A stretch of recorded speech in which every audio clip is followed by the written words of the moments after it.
Hello, everyone. Today we're taking a look at how to create this collectibles, the physical collectibles on the map, spawn them in, and also be able to pick them up and show the UI when it gets picked up as well at the same time. And we're going to make this very, very simple, and we're going to use a lot of interface to do the communication, so we always keep our memory size low. Let's get into the tutorial. Today's collectible system, what I will be doing is to create a placeholder blueprint, which would just be placed all over this map. And based on the actual placeholder's location, we will be generating a collectible on top of those specific placeholders. The collectibles are going to be in the same order that they are set up in the data table so that the first collectible will always spawn in the same location. Usually the collectible systems are made this way so that when people do collectible guides, this aids players with finding out collectibles easily while watching different guides which tell them exactly where to go and find the collectible.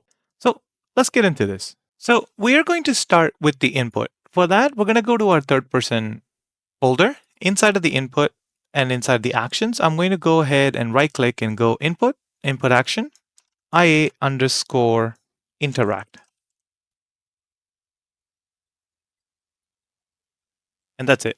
Now go back one folder, and then in the root folder of the input, there will be IMC underscore default. In here, you're going to add a new mapping. And then in the drop-down menu, select the IA interact. And I'm going to click this keyboard button and press F on my keyboard to set F as the key that I want to use for interact. I'm going to go ahead and save this. And back in the Dungeon Mechanics folder, first thing that we're going to create inside of the Collectibles folder is a new blueprint class, and this would be of type actor, and we're going to name this BP underscore collectible underscore placeholder. This is just a placeholder, so we don't need to actually go inside of this. We can just go ahead and start grabbing it and then dropping it into the map. I'm going to just place a couple right here just for ease of use and ease of testing. And there you go. I placed 5 of them in the map.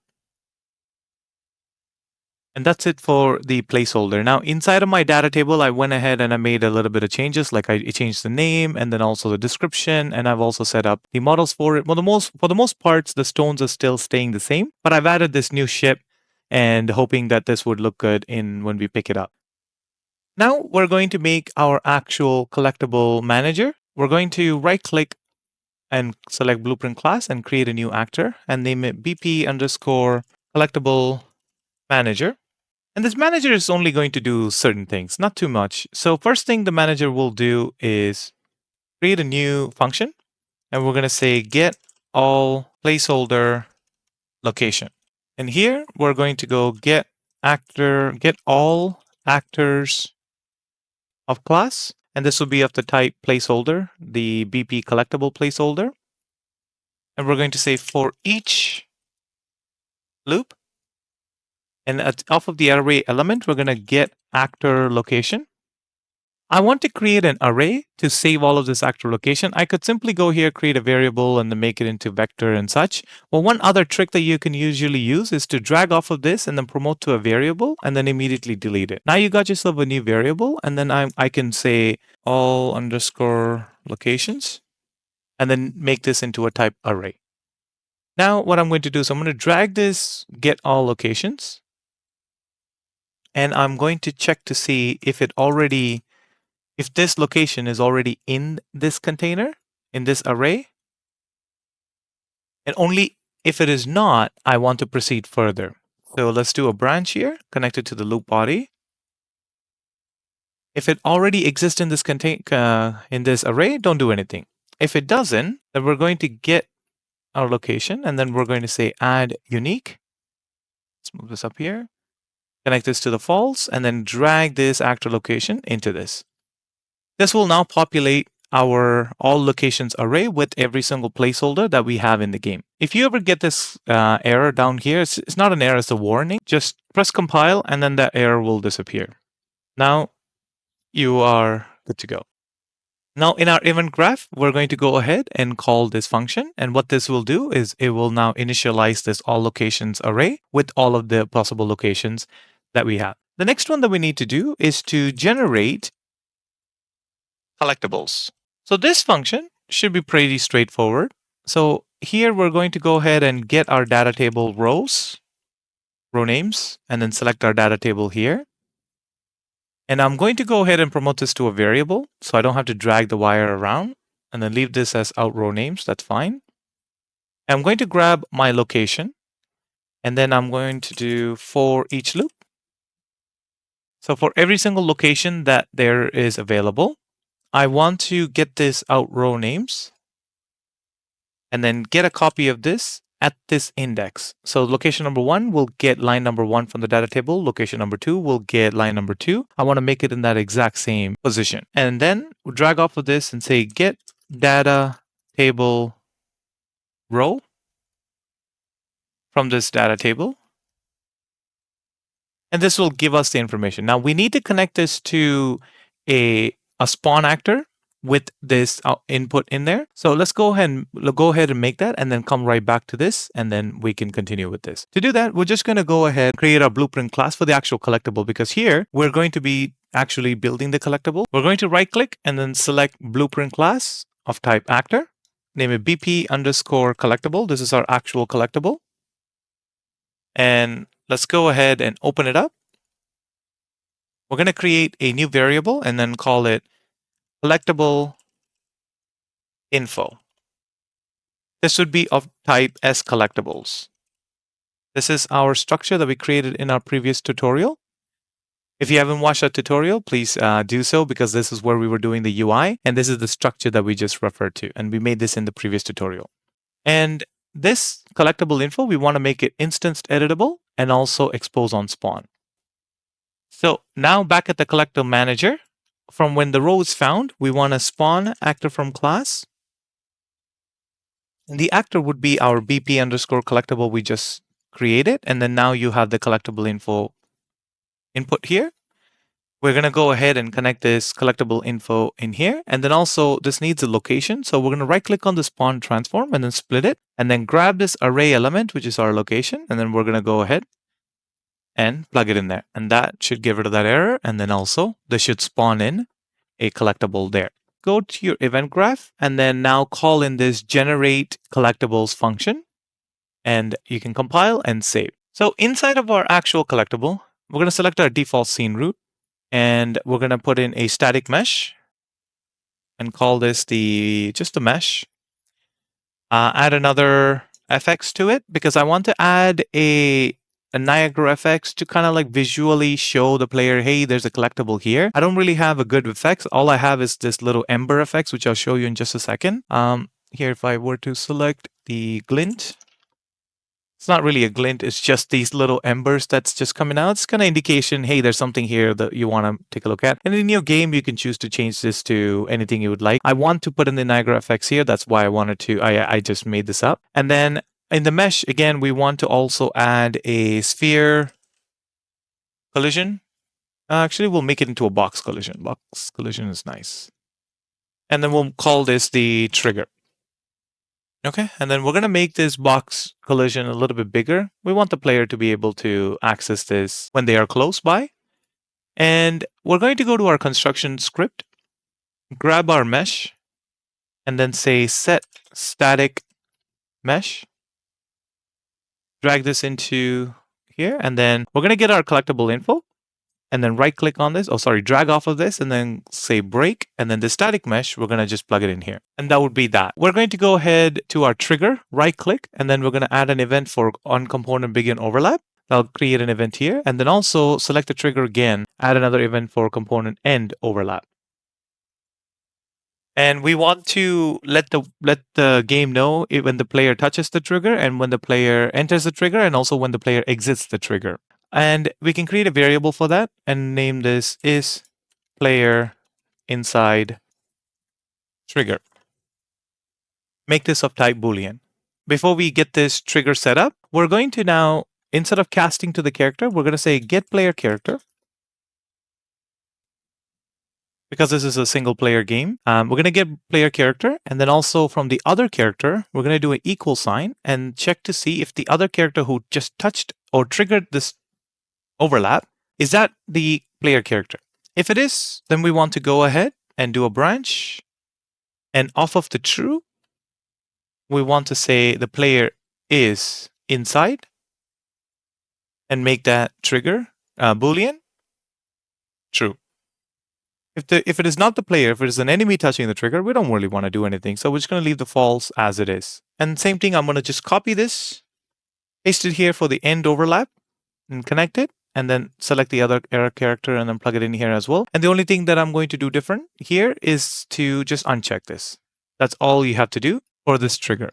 Now that we have identified that the player has touched the trigger or not, we now want to work on the interact functionality. So we want to check to see if the player is actually pressing the interact key. And if the player is, then we want to go ahead and pick up this collectible. If not, then not. We're going to use the interface to actually accomplish this. So we're going to go to our dungeon mechanics main folder, and then we have our BPI dungeon manager. I'm going to go ahead and open this up and then add two functions. Actually, just one function. Add one function. This would be called interact pressed. And I'm going to go to my third person character blueprint. In here, I'm going to right click and then say IA_interact. What this does is it gives me the inputs for interact to see if I'm pressing the button or not, if the player is pressing the button or not. So off of started, we're going to say get all actors of class BP collectible, right? Every single collectible item in the class. And then we want to, for each of the class that's in the game, we want to send out the message. And the message would be interact pressed. Now, if you ever try to do this and then you don't get this message option like I did, right? Unreal works a little finicky when you're trying to do it this way. So you might just want to delete this and then redo the exact same thing, but don't select the actor class. Do the interact pressed with the message in the bracket, and then go ahead and then select the actor class, and that should usually fix the problem. And that would be it. Now we're going to go to back to our collectible. And we're going to go to our class settings and then add that BPI Dungeon Manager to our blueprint. And then go here to our interface. And then off of interact pressed, I'm going to right click and say implement event. So when the player has notified the game that they have pressed the interact button, we want to see if the player is inside the trigger. Right? So we're going to do a branch here and then connect that to is player inside of trigger. And if the player is inside the trigger, then we want to go ahead and pick up the collectible. If the player is not inside the trigger, then we're not going to pick up the collectible. And again, we want to notify the player that if they're picking it up or not. So we're going to use our interface again to do that. I'm going to go to my interface and then click on function and then say pick up collectible. Then compile and save. Now this needs an input because we need to tell the player which collectible they just collected. So we're going to make that into a new variable and then name it collectible info and also make it s_collectible. This is our structure with all the collectible details. Compile and save. In our BP collectible, when the player has pressed the button and also is inside of the actual trigger, which is off of true, we want to get our player character. Off of the player character, we want to call out the pick up collectible message. Again, make sure it's a message. Messages are the only thing that goes through the interface. If it is not a message, it's just going to be just a function and it's not going to work for you very well. So just make sure it is a message icon here at the top as well. And then you're going to drag your collectible info into here. If the player is not inside the trigger and they press F, as far as this collectible is concerned, nothing needs to happen. Now we have sent out this message saying, hey, we're picking up the collectible. So in our third person character, in the interface, we have already implemented the interface. So I can go to this pickup collectible and then say implement event. In this implement event, I can actually create a new function to do this. So I'm going to say add to inventory _collectible. If you have an inventory component, then you would do it at the inventory component, but I'm just showing you how you can add this to the inventory. Very simple, nothing too fancy here. I'm going to name this collectible _inventory and make this of type S collectibles and then make it into an array so I can hold more than one. And this would be very straightforward. I'll just get collectible and then say add unique. And in our main function, we want to do an input. That would be the collectible info. And again, s underscore collectibles would be the type, which is our structure. Compile, and then now I would just drag and connect these two execution pins as such. Now your inventory is updated. Whenever this function is called, it's going to take the collectible and add it to your collectible inventory. I will leave it to your imagination as to what you want to do with the collectible inventory. If you want to create a UI widget to show this materials or the collectibles inside of it, or you want to reward the player, I'm just going to leave that to your imagination. But if you would like to see something like that, let me know in the comment section below and I'll be more than happy to make something for you. Now, based on your event pickup, we're going to go ahead and call in this add to inventory collectible and then drag and connect this collectible info in here as well. So essentially what we have done is when the player triggers the interact button, the collectible is going to get a message and the collectible is going to check if the player is inside the trigger or not. The check is actually happen when the player is physically on top of the actual collectible. When the player enters, the trigger goes yes, the player is inside. When the player exits, then the trigger goes no, player is no longer inside. And based on this trigger status, if the player is inside of the trigger and they have pressed the interact button, then we're going to go ahead and pick up that collectible, which in turn will then add to your collectible inventory. Okay, and now what we also want to do is when the player collects the collectible, they also want to play the little widget. We want to create the widget here. In our third person blueprint, we are creating the actual widget right here where we get the placeholder and we spawn the collectible. We're just going to copy this function and then paste it into our collectible right after the pickup collectible function triggers. So as soon as the player triggers the pickup, it's going to spawn in our UI. And also the S collectible info, we need to tell them which material or which collectible the player just collected. As soon as we spawn this, we are ready to go ahead and delete the actual physical item on the map. So I'm going to do a 0.2 second delay and then I'm going to say destroy actor. Now also in our collectible UI, we want to go back to the UI and we want to do one more thing. After the add viewport, we're going to go ahead and create a delay. And if you remember, the entire widget is alive for at least a minimum of 6 seconds. So we're going to wait about 8 seconds and then we're going to destroy this newly created UI. So we're not just leaving it open in the map. We want to always make sure that we clean up all of the blueprints that we don't need because this would just keep adding up more and more as your game gets bigger and bigger. So it's always good to go and make sure that the blueprint kind of destroys themselves after a certain point of not being used. Now we're ready to test, but one more thing that we need to do is we have created a collectible manager and we just need to drag and drop this collectible manager into the world. Again, it doesn't really matter where you drop it. We need to make sure that the manager is in the world and it spawns as the game starts so it can take a look at all of these placeholders and then collect the locations of it. You would notice that there are these little embers that is just coming out of the ground and also these little stones. It's barely visible, but they're like floating around. Let me make them a little bit bigger. Go to my collectible, select the mesh, and then make this into 5. That should make a difference.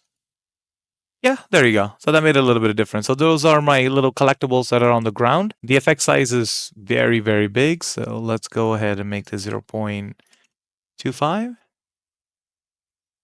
And the trigger, let me go check the trigger. Ooh, the trigger is like absolutely massive. So let's go ahead and reduce the trigger size as well.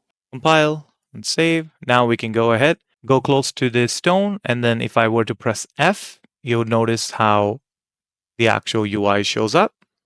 And then about 5 to 6 seconds, it will disappear. And if I were to go pick up the ship doesn't have a proper pivot point. So it may not properly show up in just like that. The preview doesn't really show well because the pivot point is a little bit lowered. But again, it's just more of an issue with the actual way that the mesh is created rather than anything else with the code. If I pick up the stone, you see the stone there. And also if I pick up the next stone, there we go. And the last one is right here on the floor. I can collect it. And that's that. So this is how simple it is to make a quick collectible system. And this is just expandable. All you need to do is create a placeholder and put it in the map just like this, and then you can just copy and paste this pp collectible placeholder and put it anywhere in the map, and you will notice how the collectibles will just spawn in. But just make sure that you have enough placeholders matching the number of your collectibles in your table. If you only have 5 collectibles and you have 6 or 7 placeholders, then you're not going to have all of the locations filled. So I advise that if you're going to create placeholders, if you have 5 collectibles, just make 5 placeholders. And if you have 6 collectibles, make 6 placeholders.